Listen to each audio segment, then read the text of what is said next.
آ رہے ہیں تو کسی آپ امیدوار آزاد امیدوار، میں کوئی پارٹی نہیں کہہ رہی، آزاد امیدوار کے طور پہ آپ لڑنا چاہیں گے الیکشن؟ بات یہ ہے اس وقت سلیکشن تھی تو میں خواہش مند تھا، اب الیکشن ہے تو میں پیسہ کہاں سے لاؤں گا؟ کروڑوں روپے کہاں سے آئیں گے جو مطلب ایک سیٹ ملنے کے چکر میں گھر سے بھی نکالا جاؤں گا؟ تو آپ کیا چاہتے ہیں کہ یہ کیسی کس طرح سے؟ بھائی پیسہ نہیں ہے، سپورٹ نہیں ہے، کھڑے ہوں گے تو میں آپ کو ووٹ دے دوں گی۔ ایک ووٹ میں جو مل گیا جی پکا چاہیے، 4-5 ووٹ اور بھی آ گئے تو بہرحال یہ مجھے پھر بلوچستان سائڈ سے جا کے لڑنا پڑے گا کیونکہ وہاں پر 30-35 ووٹ سے بھی بندہ جیت جاتا ہے۔ ہاں آپ جہاں سے بھی لڑیں گے میں آپ کو جی الیکشن میں سپورٹ کروں گی۔ اچھا جی، بلاول نے بھی ووٹ کو عزت دو کا نعرہ لگا دیا ہے اور پاکستان کی ترقی ووٹ کی عزت سے مشروط انہوں نے قرار دے دی ہے۔ ایبٹ آباد میں خطاب کیا۔ آج کل پیپلز پارٹی کافی جلسے بھی کر رہی ہے تو بلاول کہتے ہیں جی کسی کو دوسری یا چوتھی بار وزیر اعظم بنانے سے بہتر ہے مجھے موقع دیں، میں مایوس نہیں کروں گا۔ دیکھیں جی کتنا اسٹریٹ فارورڈ بلاول بھٹو اور آگے بھی کہہ رہے ہیں کہ 70 سال کے بابوں کے ہاتھ میں ملک کا مستقبل دیں گے یا نوجوان کے؟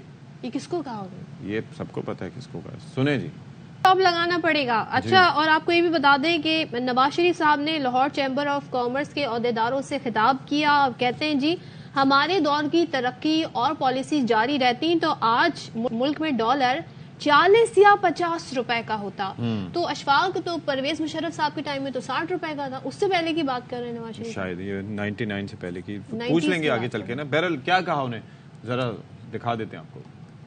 اتنا مضبوط تھا کہ 104 روپے سے ہم نے اس کو لیفٹ رائٹ نہیں ہونے دیا، باندھ کے رکھا 104 کے اوپر اور پھر 4 سال باندھے رکھا۔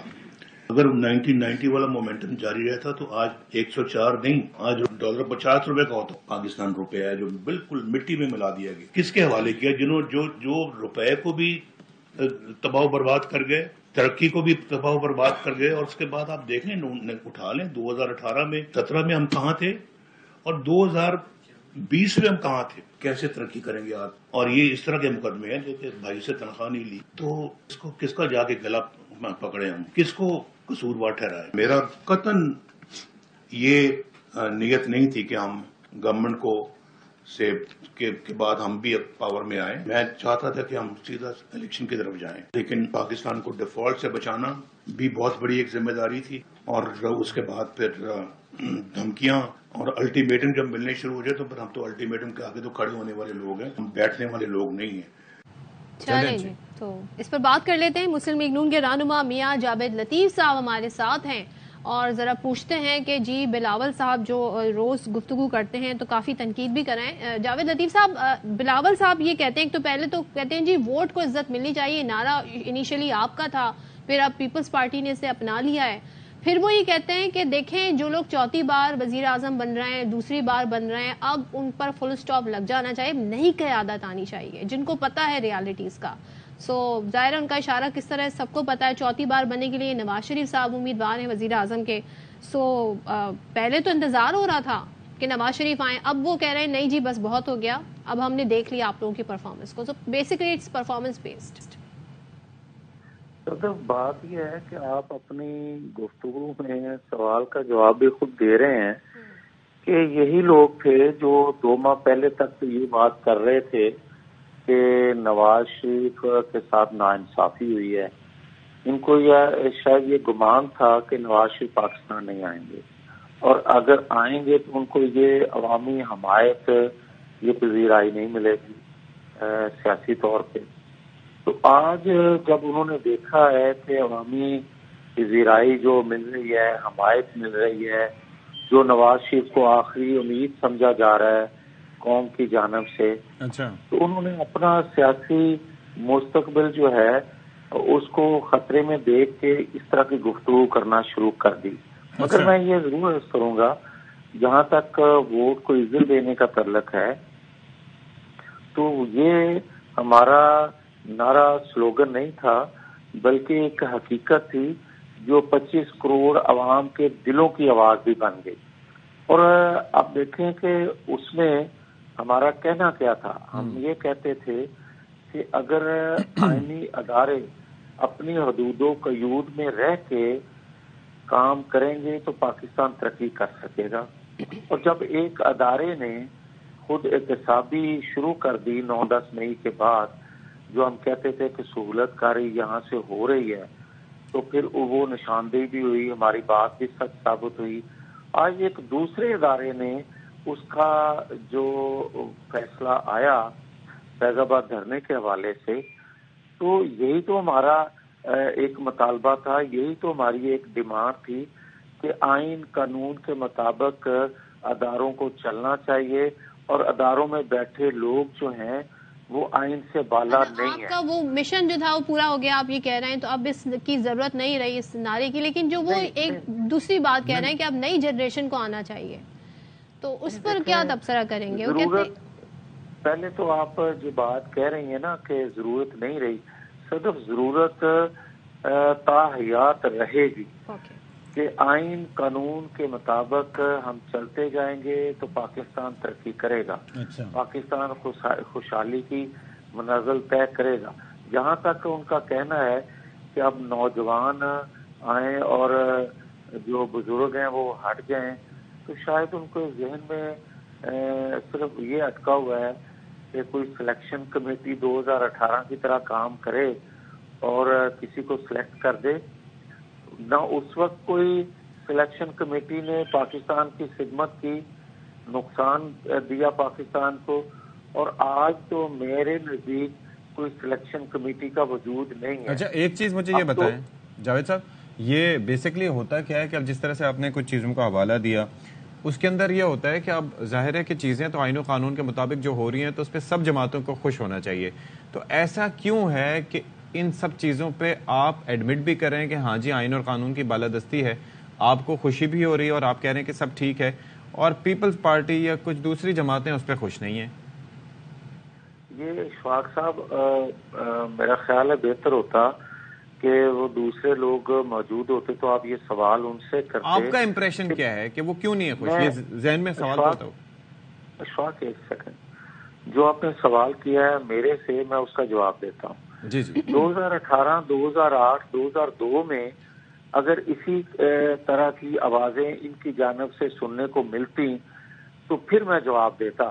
اس وقت جب ہمیں اس پروسیس سے, میری لیڈرشپ کو, نواز شریف کو اس پروسیس سے باہر رکھا گیا تھا, کیا اس وقت کسی نے ان میں سے آواز اٹھائی تھی کہ یہ لیول پلینگ فیلڈ نہیں ہے؟ کسی نے ان میں سے آواز اٹھائی تھی کہ یہ ناانصافی ہے؟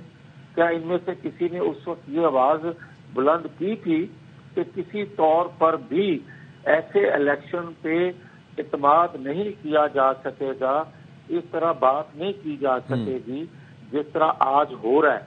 تو آج آپ صرف عوامی حمایت نہ رکھنے کی وجہ سے یا توجہ نہ حاصل کر پانے کی وجہ سے آپ اس طرح کی گفتگو کریں گے تو کیا اس سے آپ عوامی حمایت حاصل کر سکیں گے؟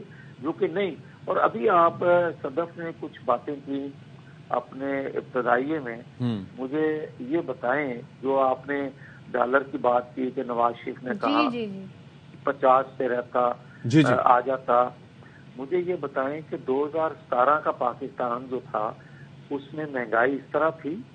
2017 کے پاکستان میں جاوید لطیف صاحب میں یہ کہہ رہی تھی کہ نواز شریف صاحب 40-50 کی بات کریں, 60 کا ڈالر تو مشرف صاحب کے دور میں تھا. تو ہم بیسکلی یہ ڈسکس کر رہے تھے کہ 99 سے پہلے کی بات تو نہیں کر رہے تھے نواز شریف صاحب.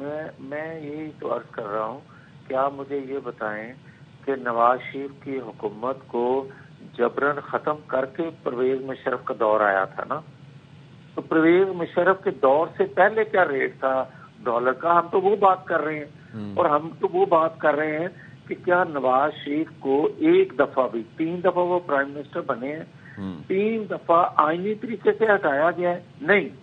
کبھی اس ملک میں تو کوئی وزیر اعظم اپنی ٹرم پوری نہیں کر سکا نا جاوید لطیف صاحب, یہ بھی تو ایک المیہ ہے. جی کوئی وزیر اعظم اپنی ٹرم پوری نہیں کر سکا ہے تو غلط ہے نا بھائی. جی میں بھی یہی کہہ رہی ہوں کہ المیہ ہے, غلط ہے. اور دیکھیں آج جو عمران خان کے حوالے سے اگر کوئی بات کرے گا جو ماضی قریب میں ہوا ہے تو وہ تو ایک آئینی طریقے سے صدف ہٹا ہے.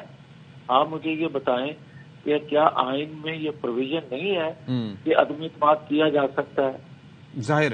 اچھا آگے بڑھتے ہوئے مجھے یہ بتائیں جاوید صاحب کہ اب یہ جس طرح سے آپ نے کہا کہ عوامی تائید اور حمایت حاصل ہے, وہ آگے سے یہ کہتے ہیں چونکہ وہ موجود نہیں ہے تو ظاہر ہے کہ ہم بیان کرتے ہیں کہ وہ کیا کہہ رہے ہیں. وہ یہ کہتے ہیں کہ جی یہ ہم اپنے تئیں اپنے ذریعے اپنی طاقت پہ ہم الیکشن لڑیں گے اکیلے, اور یہ جو جگہ جگہ جا رہے ہیں, بلوچستان چلے گئے, ادھر ادھر ایم کیو ایم سے بات کر لی, پھر سندھ جانے کی تیاریاں ہیں, تو بیسکلی یہ بیساکھیوں کی تلاش میں ہیں.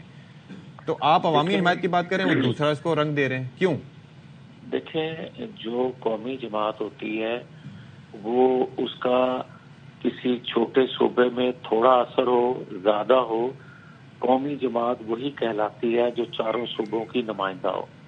اب ایک بات اور ہے کہ جہاں تک ان کا کہنا ہے کہ اکا دکا سیٹوں کے لیے بلوچستان گئے, تو اشفاق بات یہ ہے کہ وہاں جانا 2-4 نشستوں کے لیے نہیں, بلکہ وہاں جانے کا مقصد یہ تھا کہ وہاں کی علاقائی جماعتوں کو قومی دھارے میں شامل کرنا. وہاں جو احساس محرومی ہے جس کو پاکستان مخالف قوتیں اجاگر کر کے اپنی مقاصد پورے کرتی ہیں, ان کو ختم کر کے ان کو قومی دھارے میں شامل کرنا مقصود ہے.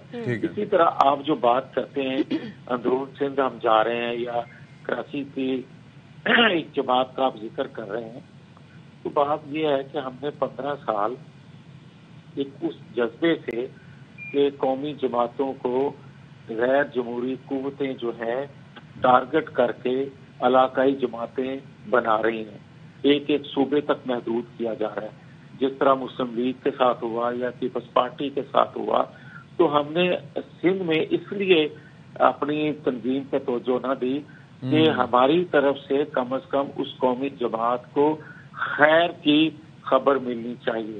مگر آج ہم محسوس کر رہے ہیں کہ وہاں ہمارا جانا یا جماعت پہ توجہ دینا اس لیے ضروری ہے کہ کراچی یا اندرون سندھ کے لوگ جو ہیں وہ بھی آج کہہ رہے ہیں کہ ہمیں 15 سالوں میں کچھ نہیں ملا.